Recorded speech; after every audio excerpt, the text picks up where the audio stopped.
Shikues të nderuar, ju përshëndes. Ja ku po ritakojemi edhe sot për të folur për aktualitetin si çdo ditë nga e hëna në të premte, për atë në vend, në rajon dhe në botë. Do ta nisim me zhvillimet mjaft forta të vendit me masat e sigurisë prokurorisë posaçme për zëvendës kryeministren Belina Balluku dhe për zhvillimet të tjera të politikës. Unë kam kënaqësinë kem në lidhje të drejtë për drejtë me studion time analistin Fatmir Merkoçi. Nderuar, faleminderit dhe përshëndetje. Po nisim me njëherë, si e analizon zhvillimin e fundit të SPAK-ut, i cili i ka bllokuar zëvendës kryeministres Belina Balluku pasaportën për të dalë jashtë dhe e ka pezulluar atë nga detyra, pikërisht nga detyra dhe funksioni shtetëror që ajo mban. Këto dy masa sigurie. SPAK-u sigurisht ka marrë edhe masa ndaj dy personave të tjerë, por ky është zhvillimi më i rëndësishëm. Ishte e pritshme apo erdhi e papritur, po themi?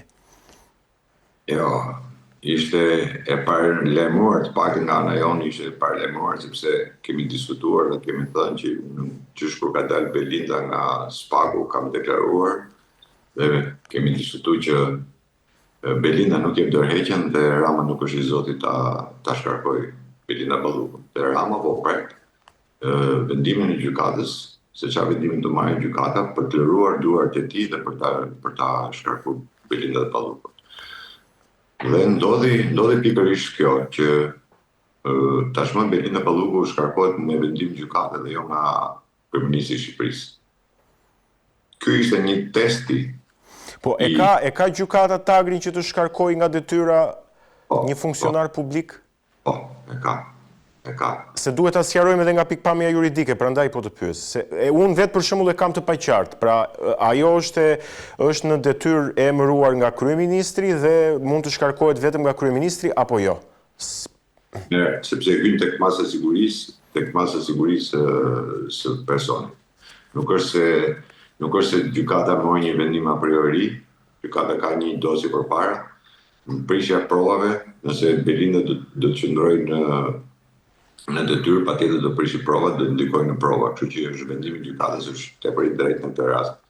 Nuk ka marrë mas sigurie arrest me burg apo arrest shtëpie, ka marrë detyrim paraqitje dhe heqjen e pasaportës dhe shkarkimin nga detyra. Pezullimin, biles, po ta vjen re nuk ka marrë shkarkimin e Belina Balluku, ka marrë drejt apo kryeministit bëj shkarkimin e Belina Balluku. Por Balluku deri dje nuk jepte dorëheqjen dhe unë jo më kot ja u pata thënë që Belina nuk jep dorëheqjen dhe Rama nuk e shkarkon. Rama friti tashmë po luan me këtë të gjykatës. Tash Rama luan me gjykatën. Pra është vendimi i gjykatës thotë që e shkarkoi, nuk e shkarkova unë, po është vendimi i gjykatës që e shkarkoi. Gjen mjetin e justifikimit, asgjë më shumë. Po pse nuk e shkarkonte dot vetë Rama? Pse duhet të dalë një pyetje tjetër?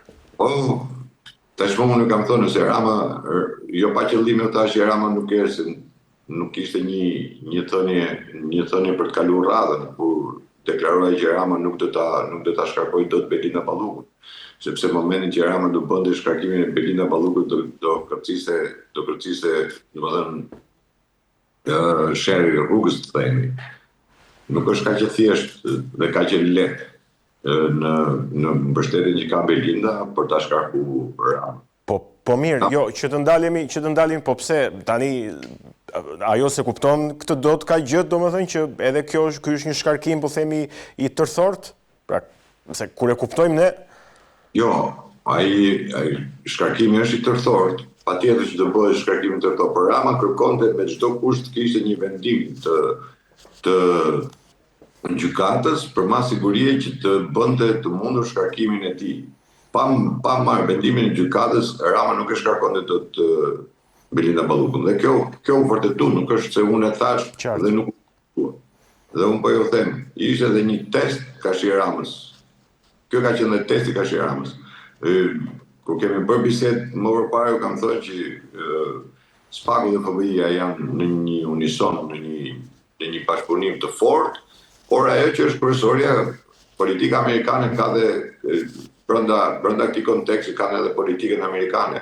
Ata e lanë pa mas sigurie Belina Ballukun, se mund ta merrnin masën e sigurisë në momentin kur e morën të pandehur, por e lanë për të parë veprimet e Ramës. Dhe veprimet e Ramës ishin të tilla që ai nuk e shkarkonte dot. Dhe tashmë që u mor vendimi, keni ditur tashmë Rama do ta shkarkojë Bilin nga funksioni i zëvendës kryeministrit. Çdo të thotë që ja është edhe, po themi, është edhe FBI-a, në mos gaboj nëse nuk e dëgjova sakt. Brenda. Për çfarë arsyeje? Se Spaku është për çështjen e pabarazisë në tender, apo themi korrupsionit e tij. Po FBI amerikane për çfarë arsye? Ka diçka tjetër? Po patjetër, Belindës do të dalin shumë gjëra. Unë kam thënë do dalin mjaft gjëra, mos harroni, unë kam deklaruar që këtyre kokën më shumë do t'ia haj porti i Durrësit se sa këto tjera. Mos harroni, është pikë nevralgjike e Shqipërisë. Dhe jo më kot, në atë kohë ju deklarova edhe thash, ka vendos në port të Durrësit vendosi drejtori që s'di not. Pra një drejtor që ata e komandojnë, e bëjnë si dunë, sepse aty kalo droga, aty kalo gjëja, vjen kromi, vjen nga Kolumbia, vjen direkt aty, kokaina ndahet atje, bëhet atje. Janë gjitha veprimet që janë, është ka që thjesht, domethënë, nuk është thjesht vetëm për një tunel. Sepse në të gjithë veprimtarinë e saj, Belinda Balluku ka pasur në krah kryeministrin e Shqipërisë. Dhe Rama nuk mund dali sot dhe të thotë që dëgjoj, unë nuk e dija, unë nuk e bëja, unë kisha këtë apo kisha atë. Hante kumlla mas meja apo hante kumlla para meja. Kështu që Rama ka qenë i pranishëm në të gjitha dhe pa të Ramës nuk bëhet absolutisht asgjë. Pra, ajo që unë dua të kuptoj është që ky vendim ka ardhur, po themi, jashtë vullnetit të Ramës, apo me vullnetin e Ramës, sepse pyetja ime është, që vjen më pas, nëse Belinda Balluku do ta tërheq me vete Ramën, tashmë. Po nuk ka forcë Rama nëse e tërheq Belinda apo se tërheq Belinda. Nuk ka lidhje fare kjo. Spaku, po të them, është në unison me FBI-n. FBI-ja luan edhe politikën amerikane. Unë kam thënë që Ramës do t'i hiqen gjithë trarët dhe do bie patavër bie vetë, po i hoqet trarët e shtëpisë patavër bie vetë. Ka nevojë ta heqësh mund t'i çati se bie vetë ajo. Dhe Rama në këto kushte është sot. Rama në këto kushte është. Dhe mos i shifni, mua më vjen çudi nga shumë, kam dëgjuar shumë që Rama komando Spakun, Rama bën Spakun, Rama po priste me anë momentin që të hiqesh, të merresh një vendim për Belinda Balluku në masën e sigurisë. Kemi diskutuar që unë biles ju thash, këtë javë unë pres, kur ka dalë nga Spaku unë thash, Belinda Balluku nuk jep dorë, Rama nuk e shkarkon dot. Shohim javën si dhe çfarë masë sigurie do marrë. U shty, u te kalu, pikërisht për të bërë atë testin ka Ramës. Që ky njeri ka vullnet ky, ka forcë ky për ta shkarkuar këtë apo s'ka. Dhe doli që ky nuk kishte forcë për ta shkarkuar. Po. Në momentin që s'kishte forcë për ta shkarkuar, çfarë do bënte? Çfarë do bënte tjetër? Tash ka dalë vendimi i gjykatës, tash në këtë moment ai mund të ta shkarkojë. Mund ndodhi edhe çudia tjetër që Rama mos e shkarkojë me ta lejë pezulluar, se thotë është e pezulluar, desha dali vendimi i kësaj do ta bëjë njërin tjetër, mund luajë edhe këtë lojë. Nuk e di. Por rrugën për ta shkarkuar tashmë Rama e ka. Dhe Rama këtë priste. Vendimin e gjykatës. Se vetë ai si person nuk e shkarkonte dot Belinda Balluku. Dhe kjo është taksative dhe u vërtetua. Nuk është se deri dje mund quhesh a priori gjë thonë për njërin tjetër, por sot u vërtetu. Shumë njerëz që unë kam pyetur, po them analistë dhe opinionistë, se çfarë ndikimi do të ketë mbi qeverinë Rama dhe mbi vetë Edi Ramën. Një moment i tillë që erdhi, ka thënë që nuk do të ketë asnjë ndikim. Siç ka pasur, nuk ka pasur, po themi Arben Ahmetaj apo Ilir Beqa e tjerë që mos i përmendim gjithë femrat. Ti si mendon, do të ketë ndikim tashmë mbi fatin e qeverisë dhe të vetë Edi Ramës? Se nuk po pyet se kush do të bëhet zëvendës kryeministre apo zëvendës kryeministër, se besoj që s'ka ndonjë rëndësi më kjo gjë. I fare kjo, unë kam thënë që deri në fund vitit do ketë ndryshime kolosale në Shqipëri. Për vetëm arsye sepse ajo që kam deklaruar, për sa kohë Shtetet e Bashkuara kanë shpallur luftë edhe kanë qujtë Sorosin terroriste. Për sa kohë Shqipëria është qerdhe e Sorosit, për sa kohë Rama, qoftë nga Gabala, qoftë nga nga Soros i vetë. Në dasmën e Aleksit u caktua që ky do jetë me çdo kush, në çdo formë, çdo mënyrë, me çdo kohë të të ri kryeministri i Shqipërisë. Unë nuk e besoj kurrë dhe jo pa qëllim kur Usajdi i preu fotet dhe Usajdi dhe FBI-a u largua nga Shqipëria dhe erdhi pas një muaji, erdhi prapë. Jemi i vetmi vend që kemi FBI në Shqipëri. Me asnjë vend tjetër nuk është. Edhe DEA, edhe FBI-a bashkë këtu. Kështu që lufta kashri Sorosit është shumë e madhe, sepse mos harroni kur themi lufta kashri Sorosit është lufta kundër ideologjisë komuniste, një e para. E dyta është lufta kundër kartelave droge. Qartë. Lufta kundër krimit organizuar.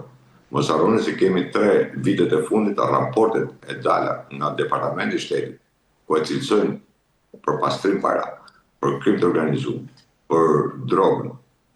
Ky ka ndërtuar mafia në shtet. Ky njeri ka ndërtuar mafia në shtet.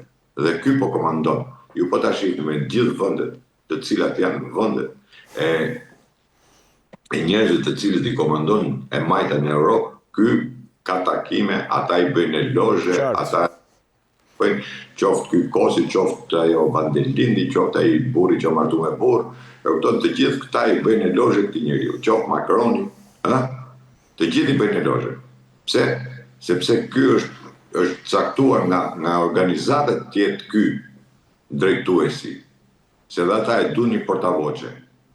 E duan ju e pat për shembull kur ishte në Angli, kemi diskutuar në një emision bashkë, kur ishte në Angli që thash ky përdori ironinë u tall me këta.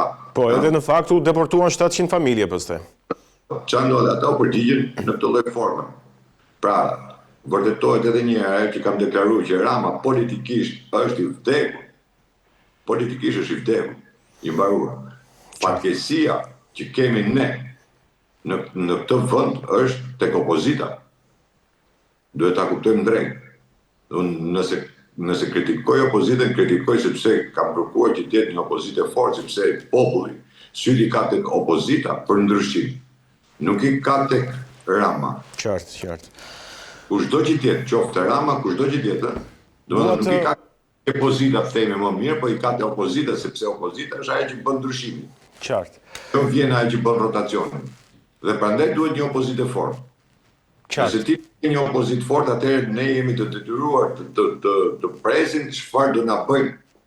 Jo çfarë do bëjmë, po çfarë do na bëjmë. Këtu njerëzit thonë që edhe pse iku Belinda Balluku, nuk do ketë ndonjë ndikim. Jo, ndikimi është shumë i madh. Iken një nga trarët më të fuqishëm të qeverisë. Dhe rënja e Ramës është, mos harroni se Rama ka çështjen e Megonigalit e ka të hapur në Amerikë. Ai ka përçku vetë në Amerikë dhe do japi llogari atje. Nuk e mbyllën këtu. Pse s'paku dosja me Gonigal këta gazetarët që marrin vetë çdo gjë ke s'paku, nuk japin asnjë lloj informacioni për sa i përket dosjes me Gonigal. Këtu në Shqipëri. Për kush ishte arsyeja? Ose kush është arsyeja që nuk japin asnjë, sa mirë nxjerrin ta Belinda Balluku që bote mesazhe me X-in, Y-in që i thotë shal gjatë, shal shkurtni, dhe për dosjen me Gonigal nuk ka asnjë fjalë. Sepse thash edhe një herë, këtu kur godet Amerika, godet si organizatë terroriste Soros. Dhe patjetër do godasin të gjithë njerëzit e saj. Ku është ndikimi më i madh? Ndikimi më i madh është në Shqipëri. Ne jemi koshient për këtë. Qartë. Ka 35 vjetë Sorosi që bën politikën e shtetit shqiptar. Jemi i vetmi vend që kemi fut në kushtetutë Soros. Dua të flas edhe për një çështje tjetër së bashku. E kam fjalën për Sali Berishën në SPAK për 21 janarin. Pyetja ime është, zoti Berisha dha një prononcim për mediat, tha që pra u përgjigj interesit gazetarëve, tha që nuk ka dhënë urdhër për të goditur, sepse garda funksionon sipas ligjit vet, etj. Tregoi gatishmërinë sa herë të thirret për këtë çështje, ai është thirrur në cilësinë e një personi ndjeni. Tani, për ty, a përbën lajm thirrja e Berishës në SPAK për 21 janarit, apo është çështje e mbyllur 21 janari, që atëherë me ardhjen e amerikanëve? Çështja e Justinianarit tash i hapet, jo nuk mbyllet. Çështja e Justinianarit hapet dhe nuk do gjykohet vetëm për viktimat të cilët nuk kanë autor, po do gjykohet në tërësinë e saj. Në ç'kuptim? Për themi në tërësinë e saj, aty do thirrën të gjithë, që nga presidenti i asaj kohe, Pamir Topi, kryetari i parlamentit, kryetari i qeverisë, kryetari i gardës, i shikut, grupit gatshëm, deri tek ushtari i fundit, deri ke demonstruesi i fundit. Demonstruesi i fundit flas, nuk kuptoj pjesën organizative, pra Rama, ata që ishin aty, Erion Belia që ka qenë një nga protagonistët e asaj që lyte atë me bojë, nëse ju kujtohet. Të gjithë, me Maznike, me gjithë kanë qenë aty këta. Po pse duhet hapet e gjitha? Për çfarë arsye? E gjitha për një arsye shumë të thjeshtë. E gjitha do hapet sepse vendimi i Gjykatës Evropiane ka quajtur krim shtetror. Duke e quajtur krim shtetror është që gjithë kupola e përfshirë në këtë. Në këtë moment askush nuk mund, për mua janë të gjithë fajshëm dhe të gjithë nuk janë fajtorë. Të gjithë, pa përjashtim. I përfshi të gjithë. Ajo që më bëri ndje përshtypje me Berishën ishte se Berisha nuk duhet kishte dhënë atë lloj deklarate dhe atë lloj interviste aty. Berisha duhet të kishte dalë thjesht me një fjalë që kjo është një çështje në hetim dhe unë nuk jam asnjë lloj deklarimi, është çështje e spakut kur të mbaroj, kur të merren akuzat. Sepse aty do ketë akuzat për secilin do ketë akuzë. Se kush është i fajshëm apo ne sot nuk mund ta parajgjykojmë. Dhe themi XY. Nuk e kuptova pse u bë zhurmë kaq e madhe pse vajti Berisha në SPAK dhe u paraqit për Justinianarin. Patjetër do paraqitet. Nuk e kuptoj këtë, Berisha era dakord që do vi sa herë në rastin po pse kush është ai që e thret organi akuzës dhe nuk shkon nuk paraqitet? Absolutisht asnjë. Gjithë janë paraqitur, po mos harroni se para Berishës janë paraqitur edhe persona të tjerë.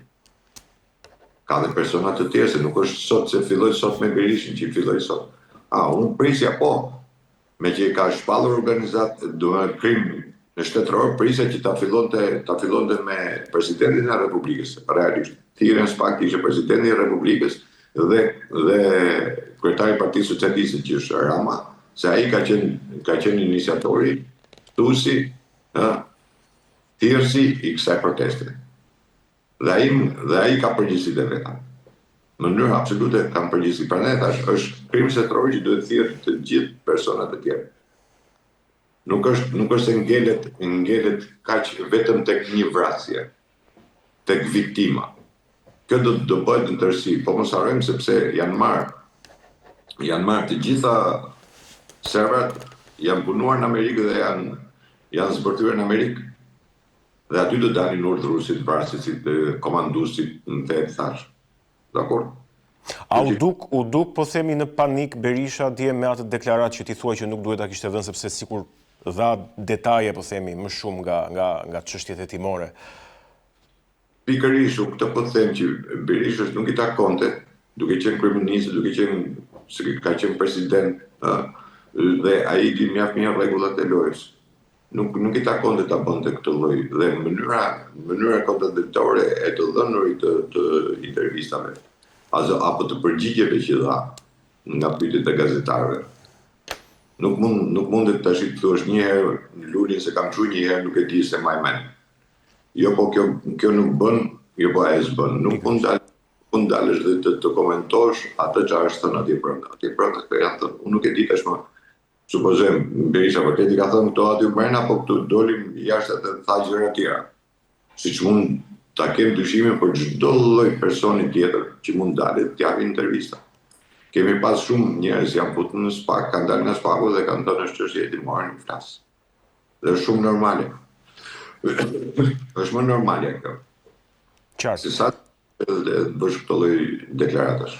Për ta kuptuar dhe për të bërë dhe një analizë më të thellë në përmbyllje, 20 janarit, çfarëdo përfundimi që të ketë si proces në drejtësi, në fund fare, mendojnë që është një çështje që do t'i takojë drejtësisë dhe do të mbyllet me drejtësinë, apo është një çështje që kur të zbardhet e gjitha, aq sa do të zbardhet dhe të drejtësia të marrë një vendim në fund do të ketë dhe implikime politike. Dhe kjo është në varësi pra se sa e thellë ka qenë ajo si ngjarje, pra sa thellë ka shkuar ajo si ngjarje në atë kohë. Si e mendon? Unë jo pa qëllimin thash që Isti Janari nuk do jetë si gjykimet e tjera që u bën, mbaruan, u caktu fajtori, u dënua dhe u mbyll çështja. Isti Janari nuk mbyllet. Është krim shtetëror. Në krime shtetërore patjetër politika është brenda. Urdha dikush i ka dhënë, dikush do mbaj përgjegjësi. Dikush do mbaj përgjegjësi dhe për moszbatim të funksionit të tij, për shpërdorim detyre. Nuk është kaq e thjeshtë që themi vetëm që u dha dhe u bë.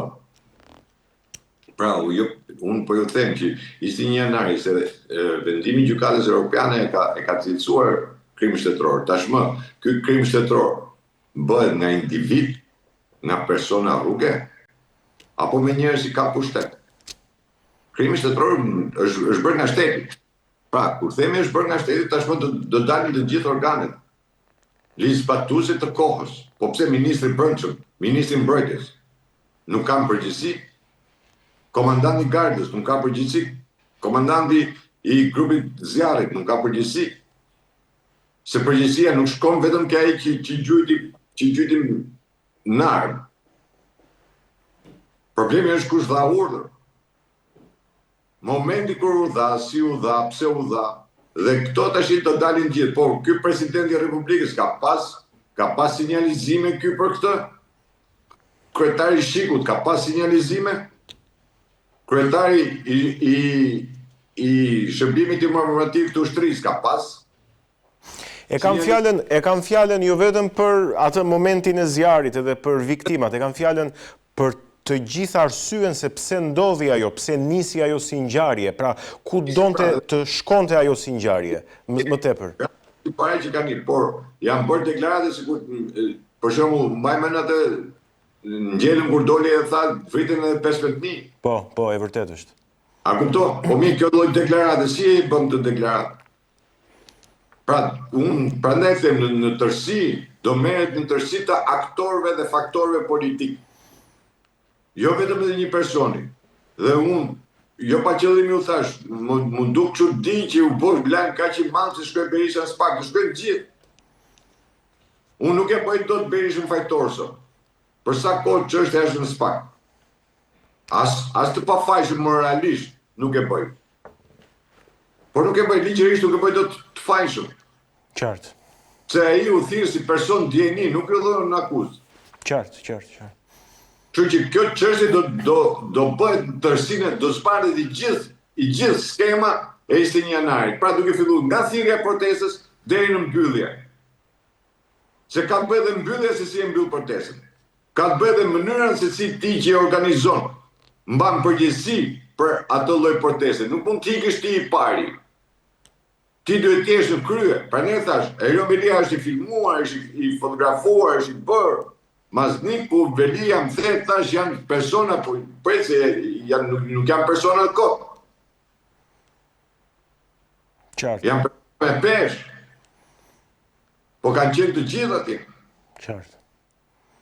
Dhe këta të gjithë tash i mbajnë përgjegjësi. Çka ka ndodhur? Se janë plagos 12 vetë, sa janë plagos në atë kohë. Po kishte edhe plagosë të tjerë, që janë karramu njëri me tjetrin. Në kuptimin e rrëmujës, ë? Po. Ose të gazit, apo këtë, lëndimin quhet edhe ai. Pra ne ta thash, do merren të gjithë në vëmendje. Se qofse u kujtohet ajo protestë, ku ka pa fillu protesta është hedh gaz. Kush e hodhi këtë gazin? Kush e dha urdhën? Domethënë janë shumë faktorë dhe faktorë të brendshëm, po janë të gjithë në strukturën e shtetit. Dhe prandaj thash, kjo do merret në tërësinë e saj dhe jo vetëm për një rast viktimës. Nuk do gjykohet vetëm viktima. Kjo do gjykohet në tërësi. Qartë. Mirë, zoti Merkoçi, ishte kënaqësi unë të falenderoj për bisedën, për kohën edhe për opinionet. Faleminderit edhe ju. Ishim me analistin Fatmir Merkoçi, folëm për disa zhvillime të aktualitetit në Shqipëri të ditëve të fundit, mjaft me rëndësi dhe me impakt. Ne do të shkëputemi dhe vetëm për pak rikthehemi në bisedën e dytë. Në këtë pjesë të dytë jemi rikthyer, do të flasim për disa zhvillime të rëndësishme ndërkombëtare me fokus patjetër ato se çfarë ka ndodhur ditët e fundit në Shtetet e Bashkuara të Amerikës në raport me lindjen e mesme me frontin e luftës në Ukrainë, por edhe vetë në zemër të qeverisë amerikane në Washington DC. Mjaft çështje. Unë kam kënaqësinë që të kem në lidhje të drejtë për drejtë me studion time ekspertin dhe politologun e marrëdhënieve ndërkombëtare Frymëzim Dauti. Frymëzim, të përshëndes. Faleminderit që jemi së bashku. Jo, faleminderit për ftesën.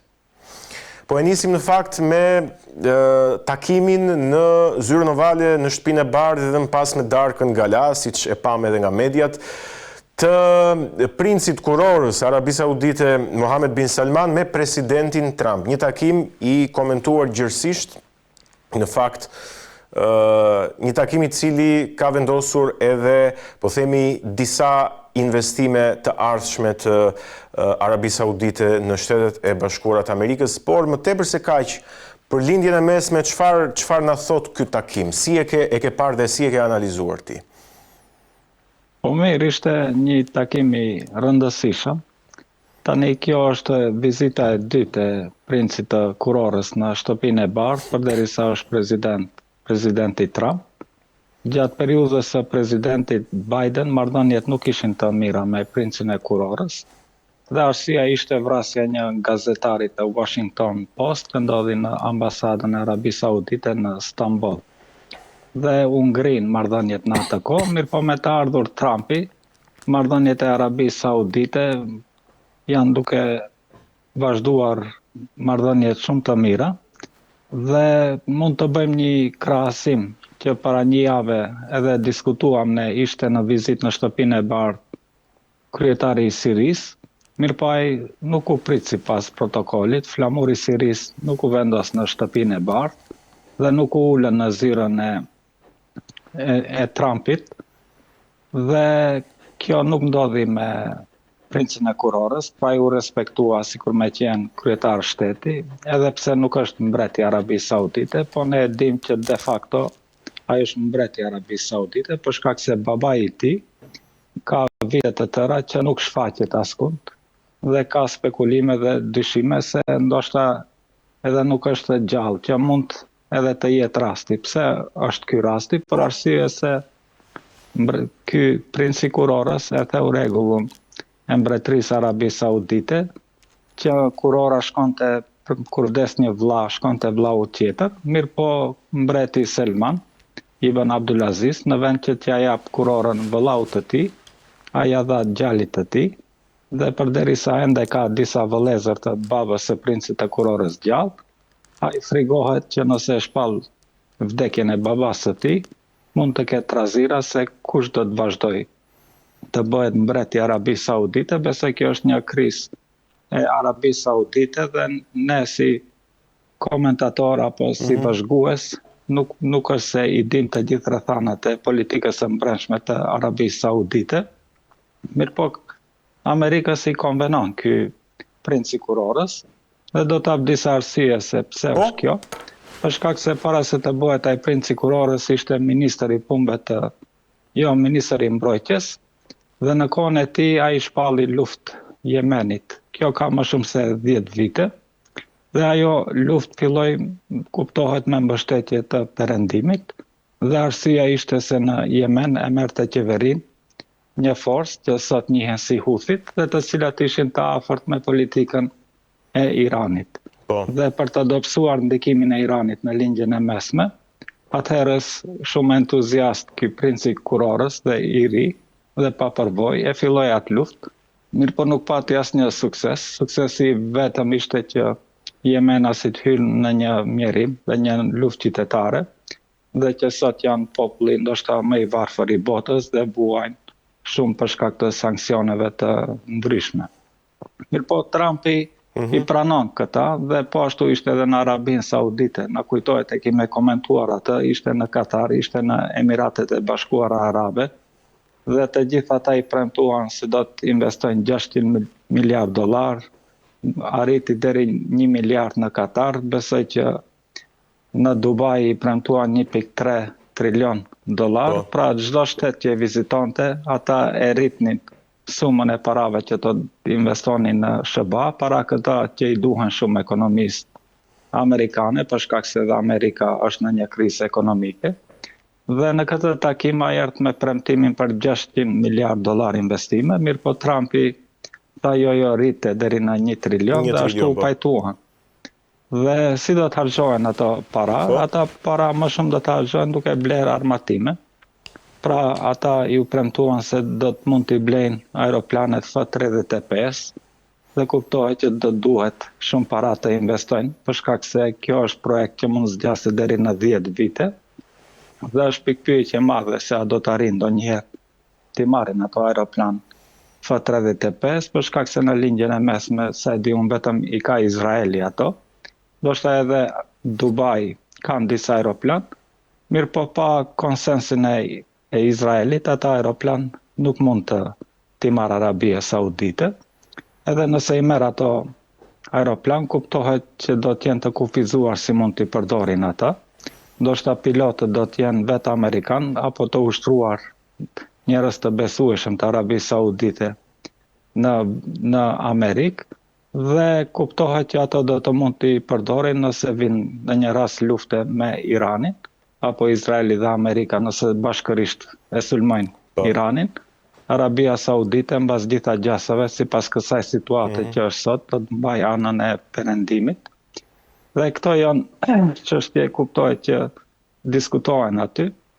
Mandej para të tjera do të investojnë në Silicon Valley, që është e njoftur në San Francisco në Amerikë, pra ku investohet në ulëmtime për teknologji, dhe kuptohet në Wall Street, në bursën amerikane, pra do të blejnë shumë akciza apo aksione financiare dhe do të investojnë në ekonominë amerikane, dhe kuptohet që të gjithë këta para do të shkojnë te sipërmarrësit amerikan, që të cilët shumica të cilëve janë qifut, dhe që me ata para do të forcojnë lobin jahudi në Amerikan, që mandej lobi Amerikan në Amerikë të ketë më shumë pare të investoj në politikanët Amerikan, dhe kështu që të mbajnë peng politikën, sidomos të jashtme të Amerikës, për interesat e vetë Izraelit dhe cionizmit. A e cimenton Arabia Saudite, po themi, pozitën e saj si lidere të vendeve islame, po themi, muslimane të gjirit me këtë vizit, apo është Katari ai që e ka kryesimin, po themi?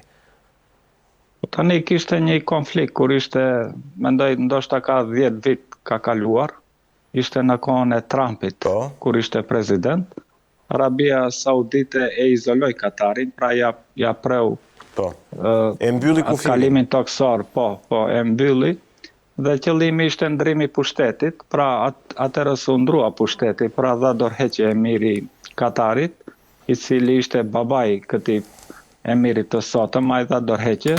Konflikti lindi për shkak, sidomos pas revolucionit në Egjipt, për shkak se Katari e përkrahte presidentin Mursin dhe vllazërinë muslimane, dhe po ashtu kishte edhe në konflikt në Libi, për shkak pas rrëzimit të pushtetit të Gaddafit.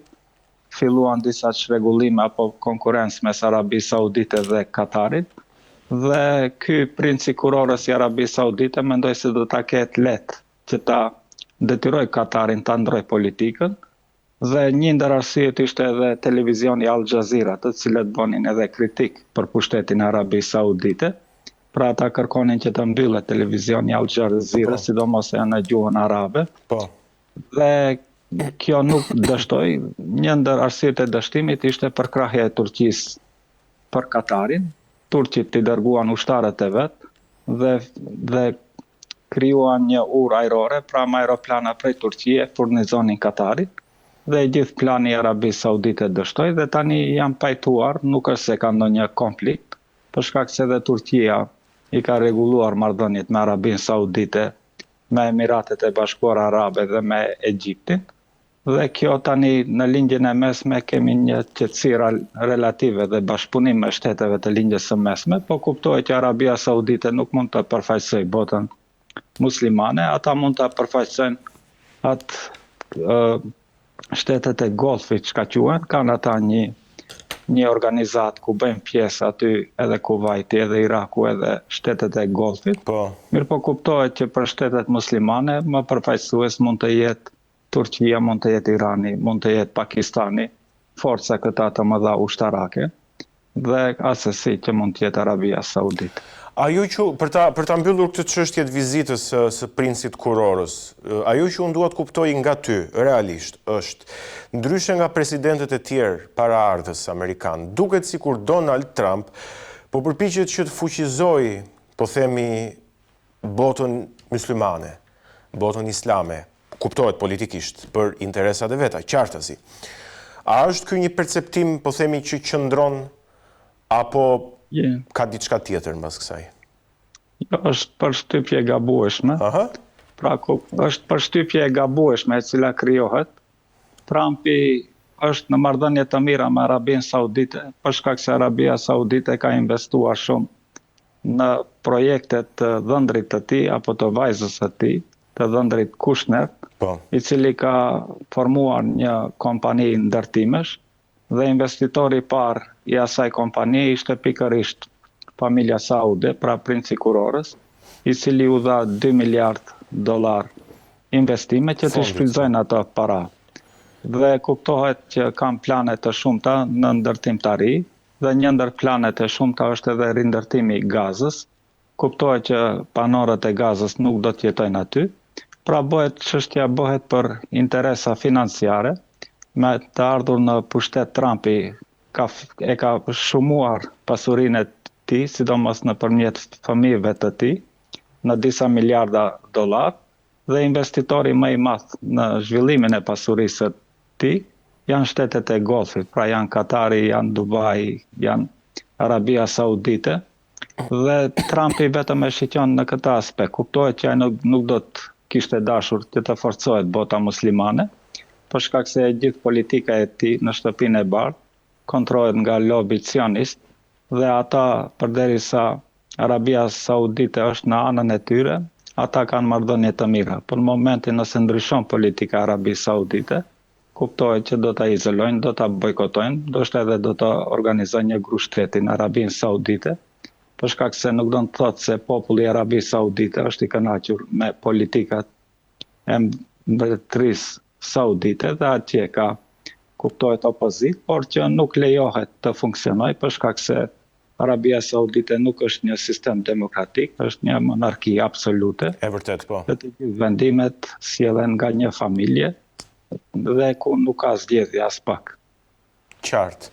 Mirë, shkojmë në një temë tjetër shumë të rëndësishme që është fronti i luftës në Ukrainë. Presidenti Trump ka dalë me një plan prej 28 pikash për t'i dhënë fund konfliktit me Rusinë, pra, një ndër shumë propozimet e tij, po duhet parë se sa efektiv do të jetë ky plan, i cili, ndër të tjera, thot që duhet që Ukraina të lëshojë territor ndaj Rusisë. Nuk e di, ke patur kohë që ti hedhësh, po themi, një sy kësaj ngjarje të këtij planit me 28 pika? Po, është një gazetë e rëndësishme e sionistëve në SBA dhe që merret me politikën e jashtme të SBA-s, Axios quhet. Po? Dhe ata Axios, po e njoh. I referohem edhe unë herë pas here, po. Që bëhet fjalë për një plan të ri dhe që Trumpi në një farë mënyre i kanë dërguar edhe si lloj ultimatumi Zelenskit që të pranoj planin e ri, që nënkupton plotësimin e kushteve të Rusisë, dhe që për këtë qëllim besoj që sot është në Turqi, në Stamboll është Zelenski, ndoshta do të takohet edhe me kryetarin Erdogan, dhe që do të deshin që të vazhdojnë bisedimet aty ku mbetën në Stamboll, për shkak se para 3 viteve gati se arritën një marrëveshje. Mirë po në moment të fundit u doli pas suksese marrëveshje e Stambollit, dhe si duket duan ta rikthejnë atë, dhe ta pranojnë planin në fjalë. Kjo mund të ndodh, mund të edhe të ndodh edhe mos të ndodh. Dhe për shkak se kemi pas takime të shumta dhe pritshmëritë kanë qenë gjithmonë të mëdha se do të arrihet ndonjë paqe, po tani nga përvoja jemi bërë edhe ne skeptik. Tani ata teritoret që duhet i dorëzoj Ukraina, gati se Rusia është duke i pushtuar apo duke i okupuar, dhe dim që në betejat, sidomos në Petrovsk, gati se është humbur qyteti i tyre, dhe ajo është bastioni më i madh në Republikën apo rajonin e Donetskit, për shkak se Luganski është okupuar i gjitha, Hersoni është po ashtu e okupuar, sidomos në një pjesë të lumit Dnjepër, dhe po ashtu Zaporizhja në një pjesë të madhe është e okupuar. Këta janë 4 teritoret plus Krimea, të cilët Rusia thot që duhet i takojnë Rusisë, dhe po deshi Zelenski apo nuk deshi, Rusia është duke i okupuar ato teritore, dhe prandaj beson perëndimi që tani është koha që edhe formalisht të pranohen ato si pjesë të Rusisë. Mirëpo, mbas mendimit tim nuk është se do të arrijnë në një marrëveshje, për shkak se Ukraina ende ka kapacitet për të vazhduar luftën, të paktën edhe për 1 vit, dhe kjo në saj të dronave të shumta dhe ndryshimit të teknologjisë dhe taktikave të betejës. Edhe 1 vit thua. Po ka gjasat edhe atë kapacitet e kanë ukrainasit, për shkak se janë dëshmuar se janë luftëtar të cilët luftojnë deri në vdekje. Pra e kemi rastin e fundit në Petrovsk, ku janë të rrethuar me mijëra ushtar Ukrainës dhe nuk dorëzohen, ata luftojnë deri në vdekje. Dhe e kanë strategjinë ushtarake me generalin apo krye generalin e tyre Sirski, i cili është rus edhe me etni, dhe që thot që nuk guxoni të lëshoni pozicionet, dhe nëse në një rast i lëshoni pozicionet dhe tërhiqeni, urdhri tjetër që do të jetë përsëri të okuponi ata pozicione që i keni lëshuar. Pra nuk kanë gjasa ushtarët e Ukrainës që të dorëzohen apo të tërhiqen, për shkak se përsëri do duhet marrin urdhrin për sulm, dhe ata nuk tërhiqen nga pozicionet dhe luftojnë deri në vdekje. Dorëzimi i ushtarëve masiv të Ukrainës ndodhi vetëm në fillim të luftës, besoj në qytetin Mariupol, ku të cilët mbetën të rrethuar në një fabrikë të çelikut, dhe aty u dorëzuan dikun 200-300 apo më shumë ushtarë. Nuk kemi fotografi tjera të dorëzimit masiv të ushtarëve Ukrainës, maksimumi mund të jetë 20-25 në një grup që është dorëzuar, dhe kuptohet që Rusia do të kishte dashur të paktën në Petrovsk qindra ushtar Ukrainës apo mijëra ushtar Ukrainës të dorëzohen dhe ta përdor për propagandën, po kjo asesi që të ndodh, për shkak se ukrainasit është edhe, unë e them, është befasia e kësaj lufte, ushtarët Ukrainës, të cilët luftojnë deri në vdekje dhe duke pasur një ushtri me këtë moral, besoj unë që kanë ende kapacitete që të luftojnë, dhe me teknologji e dronëve vetëm zhvillohet, çdo muaj dalin teknologji të reja, dhe ndoshta edhe humbjet e ushtarëve rus janë të mëdha, prandaj edhe Rusia tenton që ta zgjidhë këtë çështje nëpërmjet bisedimeve dhe negociatave, për shkak se ka vështirë që ta okupoj.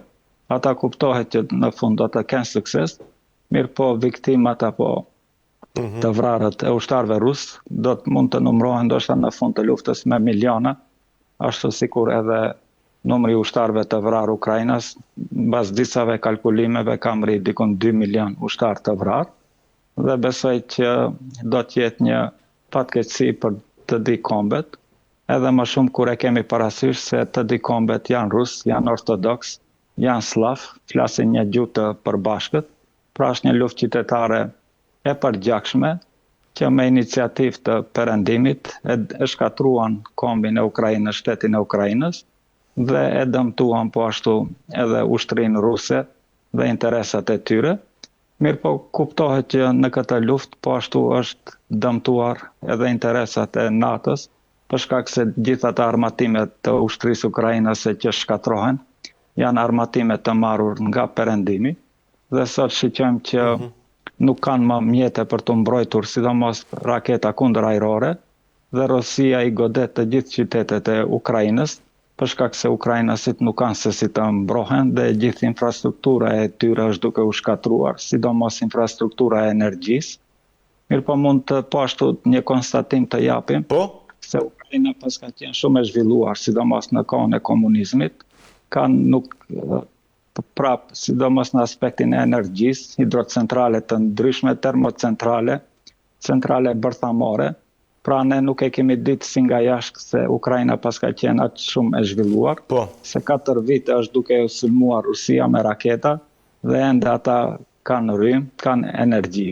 Pra nëse mund të paramendoni nëse Shqipëria godite 4 vite me raketa, mendoj unë brenda 24 orëve gjithë Shqipëria do të ishte pa rrymë apo Maqedonia, përderisa Ukraina mbahet. Pra ka qenë propaganda e perëndimit se Ukraina, Rusia janë shtete të prapambetura që nuk janë zhvilluar, mirë po ja që kjo luftë dëshmoj që ato shtete pas kanë qenë shumë të industrializuara, të zhvilluara, po është politika ajo që nëpërmjet korrupsionit arriti që këta shtete të i varfërojnë. Në fakt, ushtria e Ukrainës, patjetër edhe ushtria ruse, sot që flasim janë ushtrit më të përgatitura në botë, sepse janë ushtrit të cilat janë duke u përballur në këto momente që ne flasim, dhe janë duke avancuar teknologjikisht teksa përballen. Kështu që do e mos dhe logjikisht janë, po themi, dy ushtrit më të përgatitura dhe në terrenin e luftës modern. Asnjë ushtri tjetër në botë nuk zhvillon, po themi, në terren luftë me drona, siç po zhvillohet, po themi, në Ukrainë dhe në Rusi. Po, është e vërtet dhe të gjithë tekstet shkollore për ata që arsimohen për shkollat ushtarake do të ndryshojnë pas kësaj lufte. Pikërisht. Mirë, unë duaj që ne tani të kthehemi pak sërish në Shtetet e Bashkuara të Amerikës, në Washington, në zemër të administratës amerikane të presidentit Trump dhe të flasim pak për skandalin e dosjeve Epstein. Kongresi Amerikan ka miratuar një ligj që i deklasifikon këto dosje dhe i hap ato për publikun.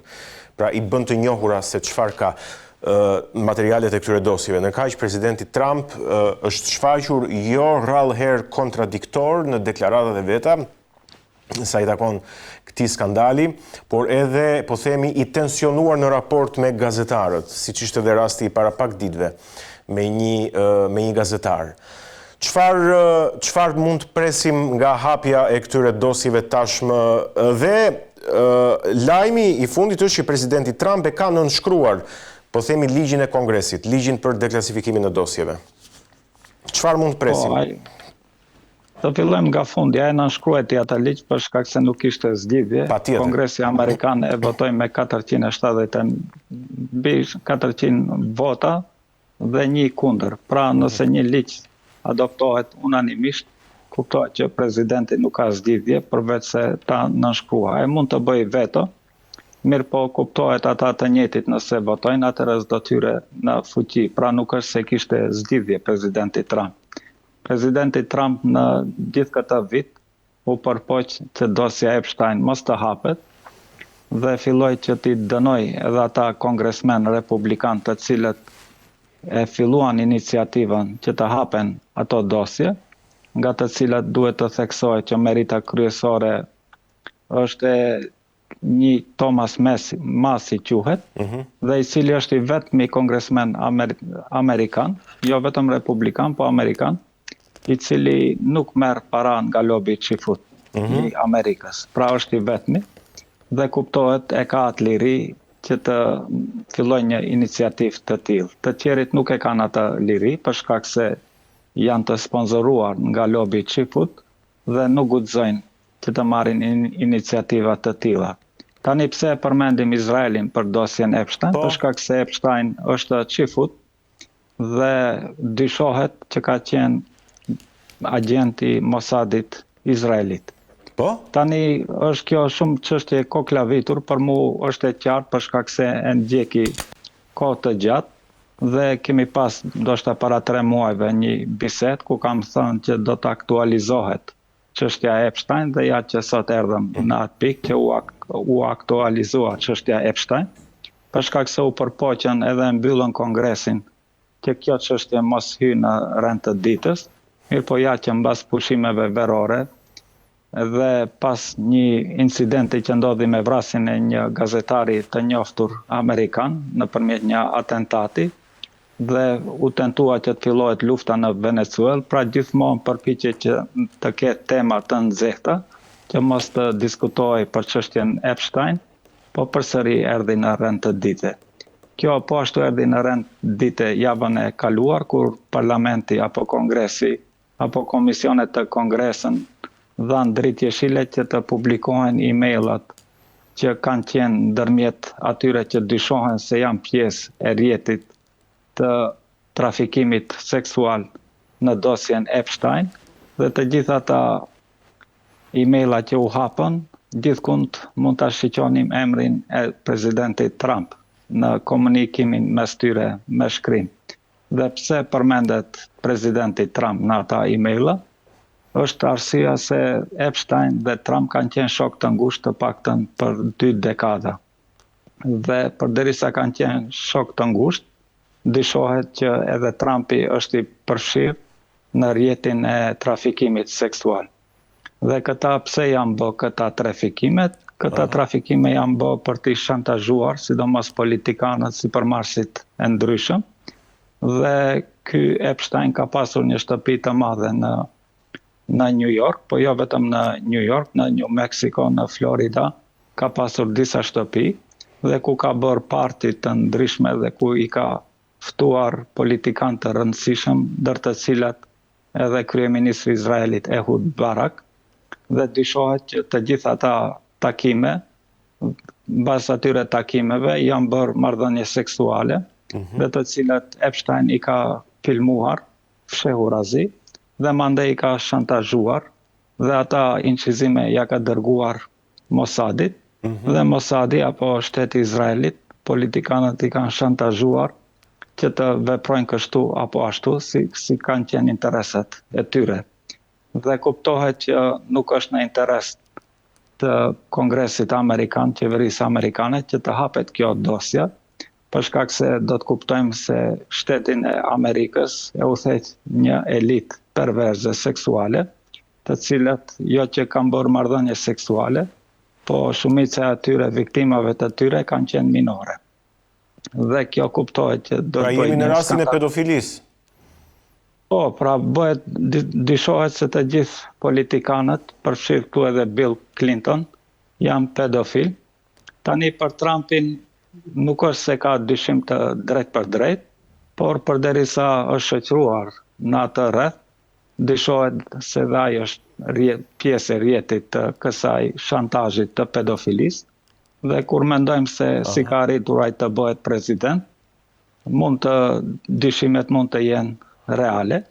Mirë po kjo nuk është fundi i kësaj lufte. Pra nuk është se Kongresi e dha dritën jeshile që të hapen dosjet e Epstein, dhe ato do të hapen. Kuptohet që Trumpi do të ndryshojë tani taktikën.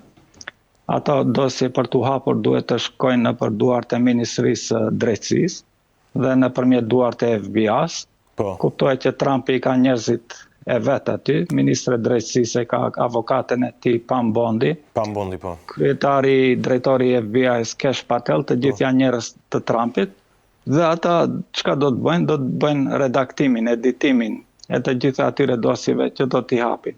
Pra me ngjyrë të zezë do t'i fshin shumë gjitha ato pikat që ata mendojnë që janë senzitive, dhe do të bëjnë dallimin mes dokumenteve të klasifikuar dhe deklasifikuar. Pra çka është në interesit të shtetit, ata nuk do të publikohen. Mirë po edhe publikimi atyre pak dokumenteve që do të publikohen, kuptohet që do të ngjall interesin më të madh në publikun amerikan, dhe ata do të bëjnë shtypje që të publikohen të gjitha. Mirë po ky proces mund të zgjat deri në 1 dekadë, për shkak se në Amerikë politika funksionon shumë ngadalë, dhe ndoshta atëherë Trumpi nuk do të jetë gjallë, dhe do t'i kuptojmë të gjitha ata mbas vdekjes së tij, mbas vdekjes së Bill Clinton, mbas vdekjes së Trump, mbas vdekjes së Ehud Barak, kryeministrit të Izraelit, Epsteinin kuptohet që ka vdekur, e vranë në burg.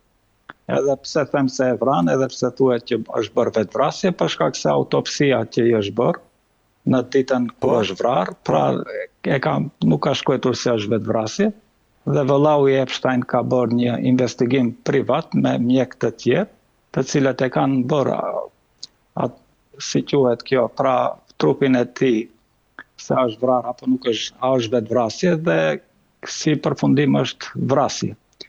Dhe kjo është realiteti. Tani nuk e dia ka nevojë të hyj më shumë detale, se unë jam ekspert për këtë çështje. Po, unë do doja që nuk dua që publiku mos mund të më ndjekë për atë çka i them. Po, në fakt, ti mund të hysh në detaje sa të duash, sepse edhe unë jam i interesuar më shumë për këtë çështje, po pyetja është këtu, Trumpi dyshohet si pjesë e politikanëve që janë përfshirë, po themi në këto marrëdhënie seksuale me minorene, apo si pjesë e palës tjetër që përdoret për t'i shantazhuar, po themi, këta politikanë përmes filmimeve?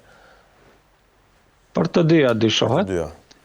Dhe edhe nëse nuk është i përfshirë ndash në shantazh, ndash në pjesëmarrje, ai më është e qartë se është duke i mbrojtur ata të cilat kanë participuar. Dhe a ka politikanë të tjerë ose ish politikanë të tjerë në Shtetet e Bashkuara që po reagojnë ashpër kundër publikimit të këtyre dosjeve? Bill Clintoni për shembull nuk kam parë ndonjë reagim nga ana e tij.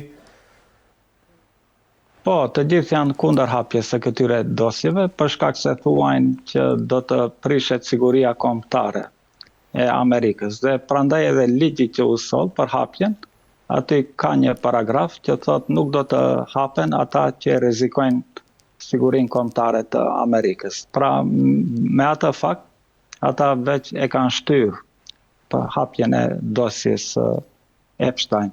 Problemi ku qëndron? Problemi qëndron për shkak se gjatë zgjedhjeve Trumpi ju premtoi republikanëve që do të hap dosjen Epstein, dhe me të ardhur në pushtet, ai gati një vit, pra në nëntor është zgjedhur 2024, tani jemi në nëntor 2025, gjatë një viti nëpërmjet trikave të ndryshme u përpoq që mos i hap ato, dhe si përfundim u detyrua, për shkak se të gjithë ata që kanë podcaste që e mbështetnin presidentin Trump gjatë kampanjës, të gjithë u bën kundër atyre. Pra mund t'i përmendi për shkak se bëhet fjalë me gazetarë që kanë miliona subscriber në podcastet e tyre, pra Candace Owens, Tucker Carlson, Nick Fuentes.